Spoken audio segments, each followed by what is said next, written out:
He said it with a smile, the kind of corporate smile that hides knives behind perfect teeth.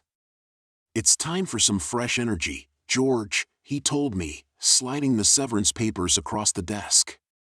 I'd given that company 32 years of my life, longer than he'd been out of college. And yet, in that sterile glass office filled with buzzwords and ambition, I suddenly became too old. My steady pace was outdated. My loyalty was a thing of the past. I didn't argue. I didn't beg. I just nodded, folded the papers, and walked out with the same calm professionalism they'd taught me to fake for decades. But inside, something cracked. I wasn't angry about losing the job. I was angry about being erased. For months, I stayed quiet, tending to my small house and keeping my head down. I watched from a distance as they replaced me with some shiny graduate who knew how to talk but not how to listen. The company shifted, the board praised the new direction, and my name vanished from every record of what I'd built. But life has a way of circling back. One evening, as I sipped my tea, a letter arrived, subpoenaed for testimony in a federal investigation. The company's new CFO was under scrutiny for financial misconduct, and the man leading the internal review? None other than my old boss's son-in-law.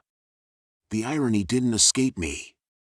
They'd fired me for being obsolete, yet now the very foundation of their empire depended on the testimony of the man they'd thrown away.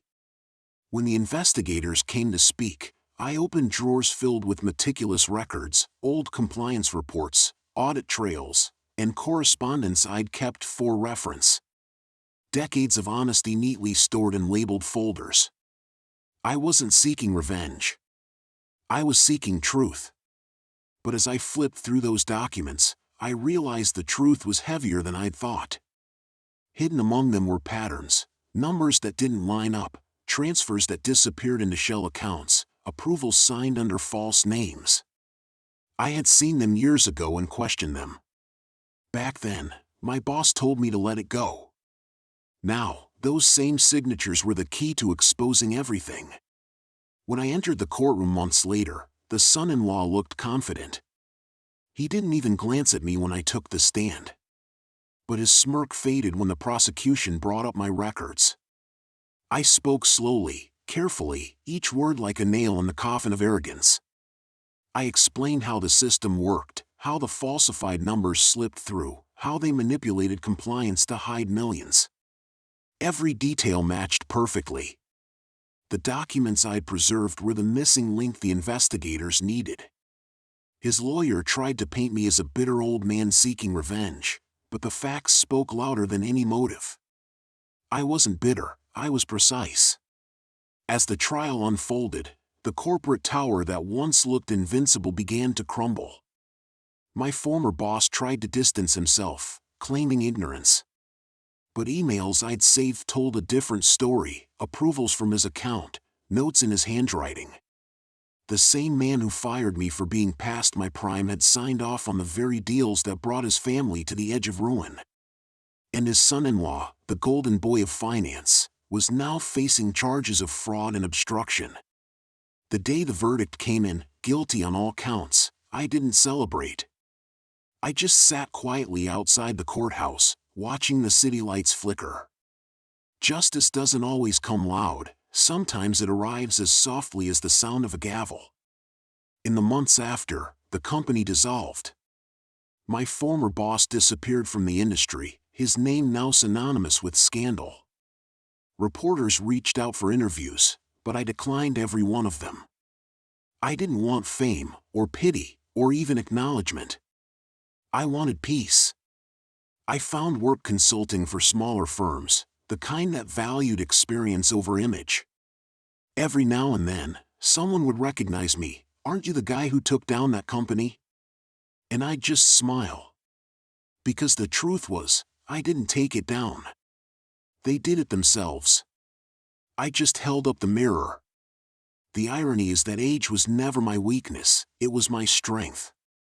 Years taught me patience, attention to detail, and a sense of quiet endurance that no quick-talking executive could fake. They fired me for being old, But when the dust settled, they realized too late that experience doesn't expire. It remembers. It observes. And when the time comes, it speaks, with clarity that cuts deeper than revenge ever could. After the trial, I went home to a silence that felt different, heavier, but cleaner. My house had always been quiet, but now it carried the kind of stillness that follows after a long storm. I made myself a cup of coffee, sat by the window, and stared at the street outside. For years, that company had been my world. My routine, my purpose, my pride. Now it was gone, swallowed by greed and ego, reduced to a case study in corporate failure. And strangely, I didn't feel empty. I felt free. A few weeks later, I got a call from one of the federal agents who'd worked the case. He thanked me for my cooperation, said my records had been instrumental. He also told me something I didn't expect, that the case had triggered a broader audit into several other firms with similar patterns, and that my name had become something of a legend in compliance circles. The man who remembered everything, they called me. I laughed quietly at that. Memory was never my gift, it was just my nature. When you spend decades watching people cut corners, you learn that the truth is fragile unless you protect it yourself. Not long after, I was approached by a small tech startup, young people, ambitious, idealistic. They'd heard my story and wanted me to help them build an ethical framework for their operations. I hesitated at first, I'd had enough of corporate life. But when I met them, I saw something I hadn't seen in years, genuine intent. So I said yes. It wasn't about rebuilding a career, it was about passing something forward. Teaching them that integrity isn't old-fashioned, it's the backbone of longevity.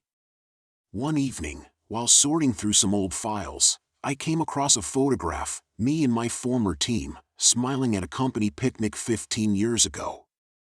Everyone looked so young, so certain of the future. I remembered their laughter, their ambitions, and the trust they'd placed in a system that later failed them. For a moment, I felt a pang of sadness. But then I realized that the work I'd done, the testimony I'd given, it wasn't just revenge for me. It was justice for them too.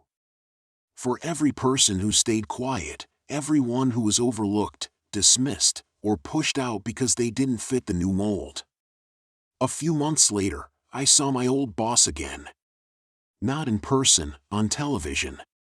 He was older now, thinner, his expression hollow as he stood behind a microphone at a charity event, trying to rebuild his image.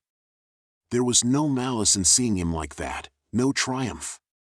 Just a quiet acknowledgement that time catches up with everyone. He looked tired, like a man haunted by the ghosts of his own decisions. I turned off the TV and went back to my work. I'd already said everything I needed to say, years ago, under oath. Sometimes, late at night, I still think about the moment he called me too old. How sure he was of his youth, his power, his vision. But life has a way of humbling arrogance. Because in the end, the one thing he underestimated, the thing he thought was my weakness, became the reason his empire fell apart. My age didn't make me obsolete. It made me durable. I outlasted them. Not through vengeance, not through anger, but through quiet endurance and truth. And that's what I tell anyone who asks how I did it. You don't have to fight fire with fire. Sometimes, you just have to stand still long enough for the smoke to clear. Then, when the dust settles, the world finally sees who was really standing the whole time. The years that followed were calm, almost unnervingly so at first. After decades of constant deadlines, board meetings, and the hum of fluorescent lights, the silence felt foreign. But slowly, I learned to fill it with purpose. My mornings began not with emails but with the sound of a kettle whistling. My evenings weren't clouded by spreadsheets but by sunsets that I'd never taken the time to watch before. Freedom, I realized, wasn't the absence of work, it was the presence of peace. I started mentoring younger professionals, people who reminded me of myself 30 years ago, full of promise and fear in equal measure. They came to me with stories of toxic bosses, impossible expectations, and the quiet injustice of being overlooked. I never gave them fiery speeches or revenge fantasies. Instead, I taught them what no one had taught me: the power of documentation, the value of integrity, and the strength and patience. Never react, I'd tell them. Record. Because revenge fades, but the truth you can prove, that lasts forever. One of those ments, a woman named Sarah, eventually became the head of compliance at a major firm. Years later, she called me to tell me her company had faced internal corruption, and that she'd handled it the right way, by staying calm, gathering proof, and letting the facts speak. "You taught me that," she said.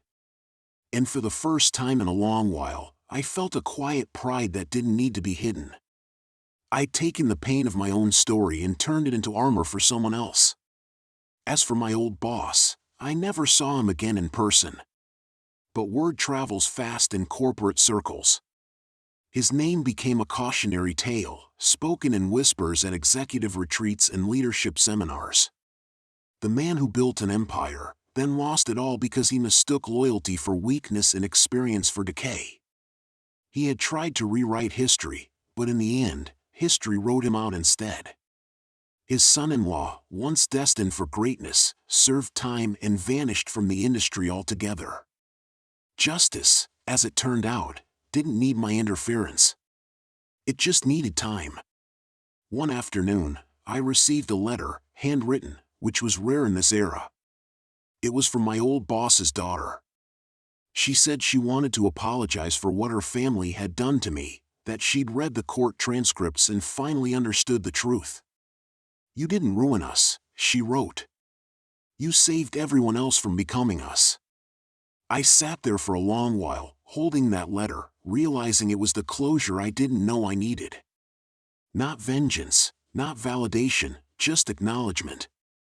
Now, in the quiet rhythm of my later years, I often think about how strange justice is. It doesn't move fast. It doesn't always make noise. It moves like time itself, steady, patient, inevitable. And sometimes, all it takes is one person refusing to forget, one person willing to stand in the truth long enough for it to matter. They fired me for being old. But in the end, that age, that patience, that endurance, they were my weapons. They made me the last man standing in a war I never wanted to fight. And when I finally walked away from it all, I realized something simple and profound: revenge ends when you win. But justice, real justice, begins when you forgive and keep living better than they ever imagined you could. In time, life softened around me. The edges of anger wore down into quiet understanding. I stopped looking backward altogether and started to build something forward, something that felt meaningful again. I took consulting work only with companies that wanted to do things differently, the ones who believed people over profits, integrity over image. I saw young CEOs who reminded me of my old boss, full of ambition but not yet consumed by it. Some listened, some didn't. But I made sure they all understood one truth: power borrowed without ethics always comes due. I began writing, too. Not a memoir. I didn't care for spotlight or pity, but essays, reflections, lessons wrapped in stories. I published them under a pseudonym at first, just to see if the words resonated. They did. People wrote back, saying they recognized themselves in my words: employees, managers, whistleblowers. They'd been silenced, belittled, or forced out for doing the right thing. "Reading this made me feel seen," one wrote. That, more than any courtroom victory or news headline, felt like justice. My story wasn't just mine anymore. It was a mirror for countless others who'd swallowed the same betrayal. Every year, on the anniversary of the day I was fired, I pour myself a drink and sit out on my porch. I think about that morning, the condescending tone, the way he said fresh energy like it was a favor, not an insult. I can still remember the smell of that room: expensive coffee, polished leather, arrogance. But now, instead of bitterness, I feel something almost like gratitude. Because that moment, that humiliation, was the spark that burned away everything false. It forced me to rebuild myself from truth outward. Without it, I might have spent the rest of my life mistaking comfort for purpose. A few months ago, I received an invitation to speak at an industry ethics conference. The keynote address was titled Integrity and Leadership, Lessons from the Past. I almost declined. But something in me, maybe the quiet satisfaction of survival, said yes. When I took the stage, the room fell silent. Rows of executives, lawyers, and analysts stared back at me. I didn't bring notes. I didn't need them. I told them the story, not of revenge, but of return. Of how they fired a man for being too old, and that very act became their undoing. I spoke about patience, precision, and the importance of never letting power make you cruel. When I finished, no one clapped right away. They just sat there, thinking. And that pause, that quiet, was the loudest applause I could have hoped for. Afterward, a young executive approached me. He looked nervous, just like I once did decades ago. "Do you ever wish you'd fought them sooner?" he asked. I thought for a moment, then said, "No. Some storms need to run their course. If I'd fought out of anger, I would have burned everything, including myself. But waiting let the truth do the burning for me." He nodded, and I could see it in his eyes, that small flicker of understanding that only comes from experience. Now, as the years stretch quietly ahead, I've made peace with what happened. My life isn't glamorous, but it's mine. I tend my garden, teach part-time, write in the mornings. Every now and then, I'll see news about another corporate scandal, another empire built on deceit collapsing under its own weight. And I'll smile, not out of joy, but out of recognition. Because I've lived that story, and I know how it ends.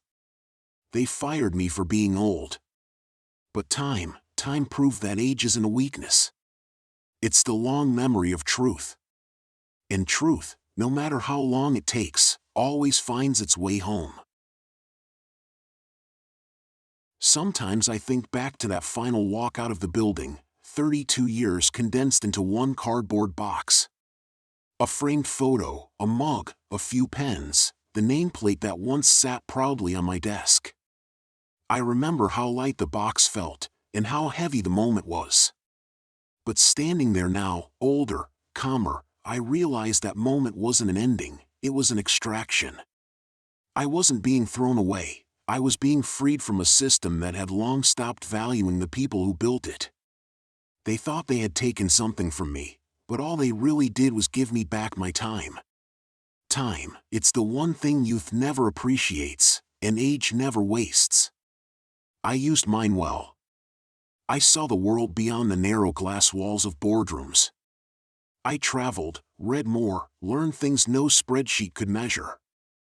I met people with honest work and honest hearts, and it grounded me again. The corporate world, for all its promises, is often built on illusions, numbers that shimmer like gold until you see the cracks beneath. Outside of it, life felt simpler, more real. Years passed, and the scandal that toppled them became just another case study in business schools. Students debated ethical leadership using their downfall as an example, quoting the same memos I'd once written. Sometimes, I'd stumble across an article mentioning my testimony, just a line, a footnote, a veteran compliance officer provided crucial evidence. That was enough. My name didn't need to be known. The truth didn't need a signature. Every now and then, I still get messages, people from that old company, those who survived the implosion. Some thank me quietly. Others confess their guilt for staying silent. I tell them all the same thing: you did what you thought you had to. The system was built to make silence feel like survival. There's no shame in fear. The shame belongs to those who weaponized it. Last winter, I got a letter from the Department of Justice, formal, stamped, congratulating me on contributing to one of the cleanest corporate accountability cases in the last decade. I pinned it to my corkboard, not out of pride, but as a reminder, doing the right thing might not make you rich, but it makes you rest easy at night. And that, I've learned, is worth more than any bonus check. Now, I live a quieter life. I walk every morning before sunrise, when the streets are still empty and the world hasn't started pretending yet. Sometimes I think about writing a book, not a tell-all, just lessons from a man who learned late but learned well. Maybe I will. Maybe I won't. I've stopped chasing outcomes. But if I ever do, I know what the final line will be. It won't be about revenge, or justice, or even triumph. It'll be about time. Because in the end, time was the one thing that proved me right. They fired me for being old. But age, patience, wisdom, the quiet persistence to see things through, that was never my flaw. It was my revenge. And the beautiful irony? The world that called me outdated now runs on the ethics I stood for.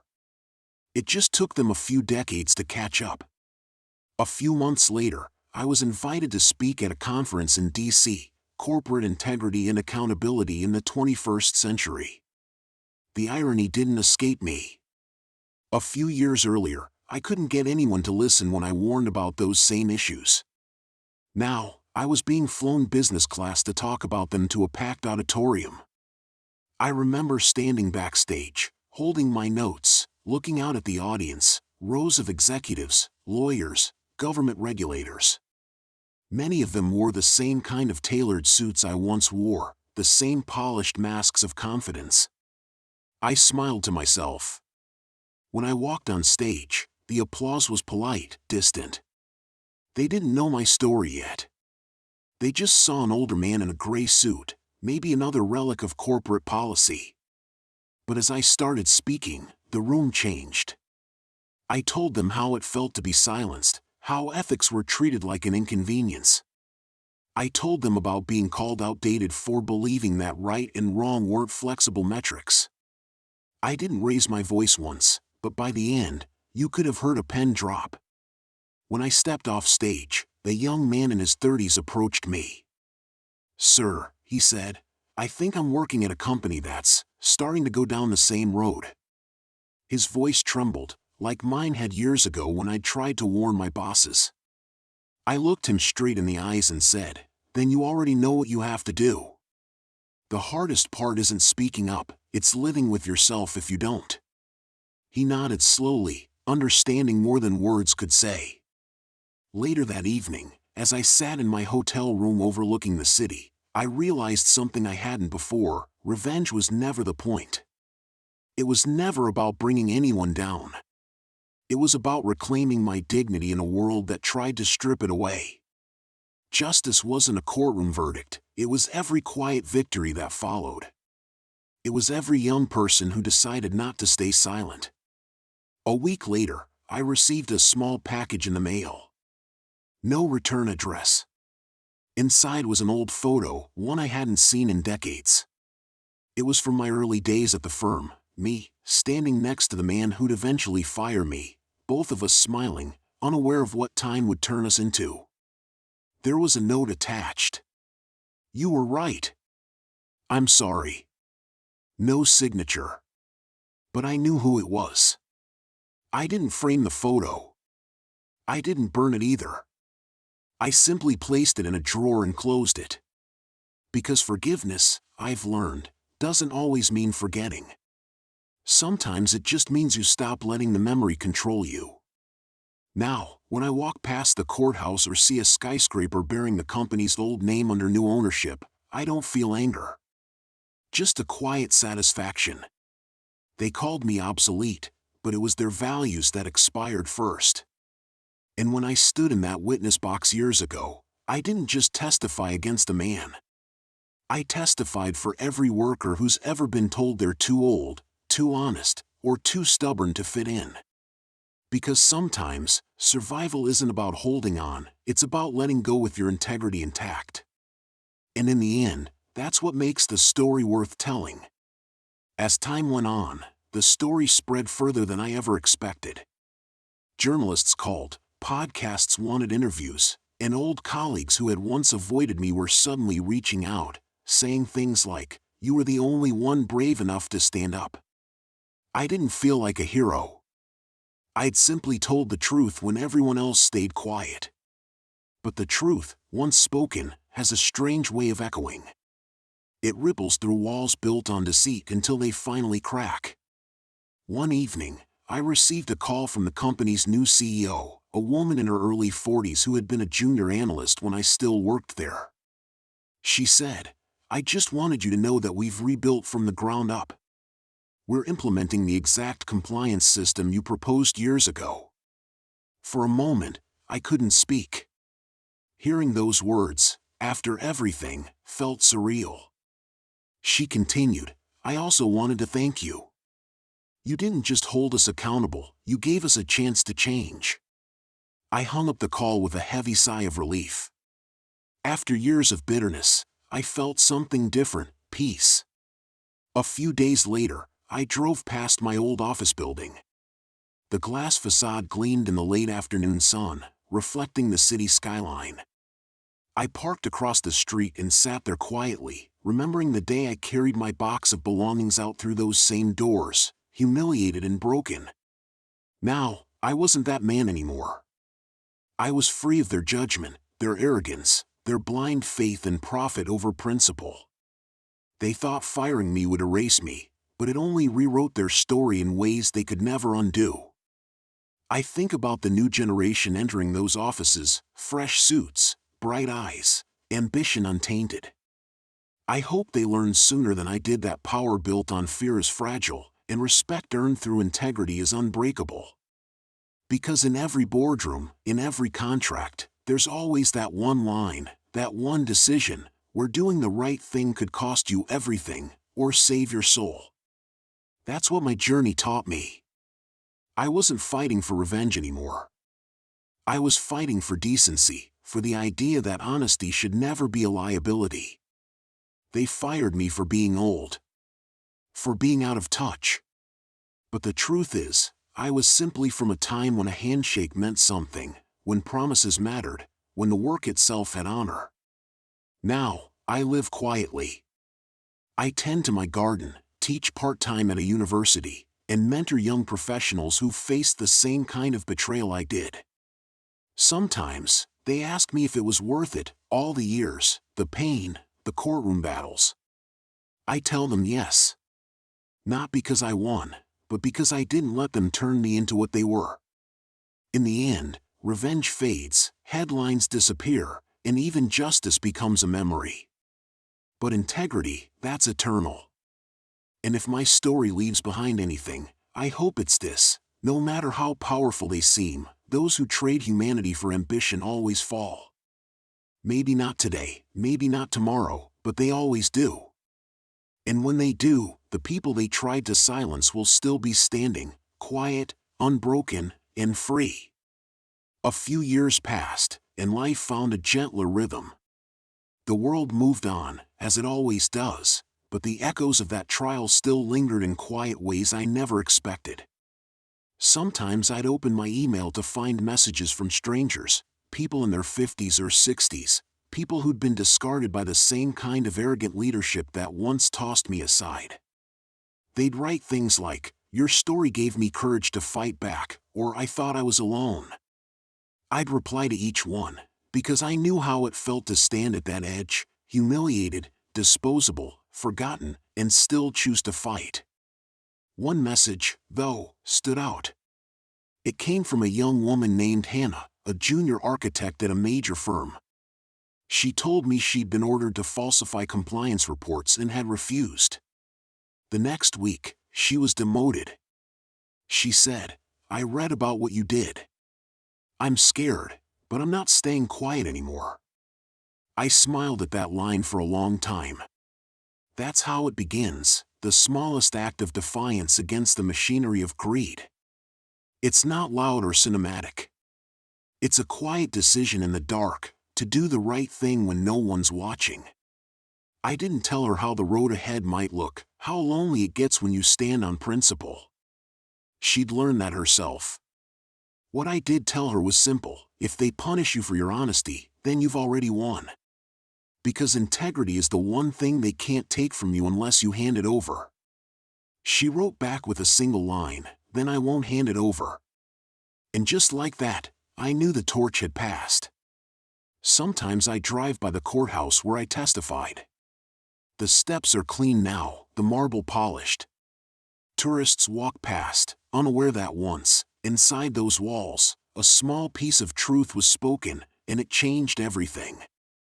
I stand there for a minute, listening to the hum of the city, the wind cutting between the buildings. It sounds like closure.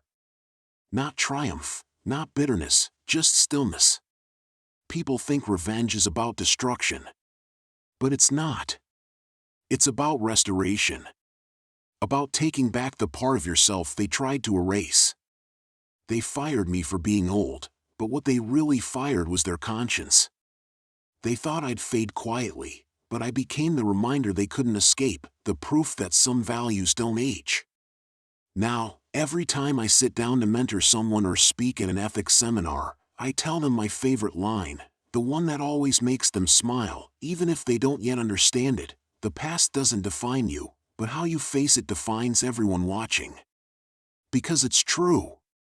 Somewhere out there, someone will always be watching, waiting to see if you'll bend or stand tall. And if my story teaches them to stand a little taller, to hold their ground when it matters most, then everything I lost was worth it. So, yes, he fired me for being old. But now, every policy rewritten, every law tightened, every young professional who refuses to stay silent, those are my legacy. My revenge wasn't the courtroom victory or the headlines that followed. My revenge was turning their cruelty into change. And in the quiet of my later years, as the sun sets over the city I once helped build, that's all the justice I'll ever need. Sometimes, when the evening light spills across my porch and the air feels heavy with the smell of rain, I think back to that final day at the company. The elevator ride down. The silence of the lobby. The weight of a cardboard box in my hands. I remember feeling so small, so invisible. But if I'd known what that moment would set in motion, I might have walked out smiling. Because losing that job wasn't the end of my career, it was the beginning of my freedom. A few years later, I was invited to speak before a government ethics committee about corporate misconduct. I didn't wear a suit this time. I didn't want to look like one of them anymore. I told my story again, not to condemn, not to gloat, but to remind them that every choice, no matter how small, leaves a mark. The committee members listened quietly. When I finished, one of them, a woman about my daughter's age, leaned forward and said, "Sir, if you could go back and change anything, would you?" I thought about it for a long moment, then said, "No." Because if I hadn't been fired, I never would have seen what integrity really costs, and what it's worth. When I left the building that day, a light drizzle had started. The city smelled like wet concrete and new beginnings. I stood there for a while, watching people rush past under umbrellas, and realized something profound. I didn't hate them anymore. Not the old boss who fired me. Not the son-in-law who thought he could silence me. Not even the colleagues who stayed quiet when they should have spoken up. They were all just part of the lesson life had been trying to teach me all along, that doing the right thing is rarely rewarded in the moment, but it always pays in the end. And it did. I built a small consulting firm that helps whistleblowers and compliance officers navigate the storms I once faced alone. The irony isn't lost on me. I'm now the guy people call when they're standing where I once stood, terrified and angry, wondering if telling the truth is worth the cost. I tell them yes, every time. Because the cost of silence is always higher. Last month, I received an invitation to an event I never thought I'd see. The retirement party of the man who fired me all those years ago. It was handwritten, then signed, slipped into my mailbox. Curiosity got the better of me, so I went. When I walked into that old ballroom, a few heads turned, whispers followed. And there he was, older, smaller, his confident swagger long gone. When our eyes met, he didn't look away. He walked over, extended his hand, and said softly, "You were right." That was all. No excuses. No justifications. Just 3 words heavy with regret. I shook his hand, smiled, and said, "Took you long enough." Then I left. Driving home that night, I realized something had shifted inside me. Revenge had long since burned out. What remained was peace. The kind of peace that comes from knowing you never stooped to their level, never surrendered your values for the sake of convenience. That's the kind of victory that doesn't make headlines, but it lasts a lifetime. So when people ask how it feels to be the man who testified, who stood his ground, who brought a corrupt dynasty crashing down, I just smile and tell them the truth. I'm not the man who destroyed them. I'm the man who survived them. And that, in this world, is the greatest revenge of all.